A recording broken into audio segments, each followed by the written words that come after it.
नमस्कार मित्रों, देव उठनी एकादशी पर तुलसी विवाह किया जाता है। लेकिन यदि आप भी तुलसी विवाह करने के इच्छुक हैं और पीरियड्स में हैं, तब तुलसी विवाह कब व कैसे करें, संपूर्ण विधि आपके लिए लेकर आए हैं। मित्रों, देव उठनी एकादशी पर भगवान विष्णु जी 4 महीने योग निद्रा के बाद उठते हैं और इसी दिन तुलसी जी से उनका विवाह किया जाता है। वैसे तुलसी जी के विवाह का सर्वोत्तम दिन एकादशी होता है, लेकिन शास्त्रों में कहा गया है देव उठनी एकादशी से लेकर कार्तिक पूर्णिमा तक आप कभी भी तुलसी विवाह कर सकते हैं।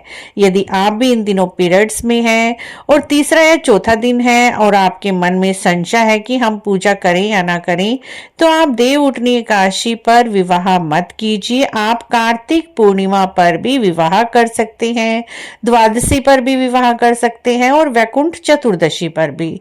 ये 5 दिन तुलसी विवाह के लिए सर्वोत्तम बताए गए हैं। कोई जरूरी नहीं है कि आपको देव उठनी एकादशी पर ही तुलसी विवाह और पूजन करना है। इन 5 दिनों में जब भी आप स्वच्छ हो जाते हैं, साफ हो जाते हैं और आपके पीरियड्स खत्म हो जाते हैं, तब आप पूजा कर सकते हैं। कोशिश कीजिए कि आप देव उठनी एकादशी पर ही कर लीजिए। अगर आपका 5वां दिन है या 7वां दिन है, तब तो आप कर सकते हैं, लेकिन यदि पहला, दूसरा, तीसरा दिन है, तब आप पूजा नहीं कर सकते। वैसे देवों की पूजा का दिन 7वां बताया गया है। 7वें दिन ही शुद्धि के बाद ही देवों की पूजा की जाती है और देवियों की पूजा आप चौथे या 5वें दिन भी कर सकते हैं। और देवों को उठाना बहुत बड़ी पूजा होती है, इसीलिए यदि आपके पीरियड्स का तीसरा चौथा दिन है, तब आप देव उठनी एकादशी पर तुलसी विवाह मत कीजिए। उसकी जगह पर आप कार्तिक पूर्णिमा पर, कार्तिक पूर्णिमा 3-4 दिन बाद आएगी और उन दिनों में आप पूरी तरह से स्वच्छ हो ही जाएंगे।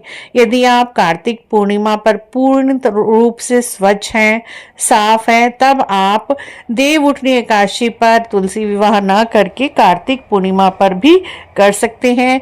कई मंदिरों में देव उठनी एकादशी पर तुलसी विवाह किया जाता है और कई मंदिरों में कार्तिक पूर्णिमा पर भी तुलसी विवाह किया जाता है। इसीलिए आप अधिक ना सोचें, ना ही घबराएं, ना चिंता करें, ना कंफ्यूज हों कि हम क्या करें, कैसे करें। हमने पूरा कार्तिक स्नान किया है और हम पूजा नहीं कर पा रहे हैं, उद्यापन नहीं कर पा रहे हैं, तो आप जो उद्यापन है वो भी कार्तिक पूर्णिमा पर कर सकते हैं, कार्तिक नहाने का। और साथ ही तुलसी विवाह भी आप कार्तिक पूर्णिमा पर कर सकते हैं। यदि देव उठनी एकादशी के दिन आप पीरियड्स में हैं, तब आप तुलसी विवाह और पूजन ना करें। उनके स्थान पर आप कार्तिक पूर्णिमा, जो कि 15 नवंबर 2024 को है, तो आप उस दिन भी तुलसी जी की पूजा, तुलसी जी का विवाह और कार्तिक पूर्णिमा पर उद्यापन कर सकते हैं। तब आप कंफ्यूज ना हो। देव उठनी एकादशी पर ही नहीं, बल्कि तुलसी विवाह कार्तिक पूर्णिमा पर भी किया जाता है, तो आप उस दिन भी तुलसी विवाह कर सकते हैं और पीरियड्स खत्म भी हो जाएंगे, आपके पूर्ण तरह से स्वच्छ हो जाएंगे, मन में भी कोई संशय नहीं रहेगा। तो आप कार्तिक पूर्णिमा पर भी तुलसी विवाह कर सकते हैं। वो दिन भी सर्वोत्तम माना गया है तुलसी विवाह के लिए। आशा है आपको आज की ये छोटी सी जानकारी अच्छी लगी होगी। अच्छी लगी है तो आप हमारे चैनल को जरूर सब्सक्राइब करें, लाइक करें, वीडियो को शेयर भी करें।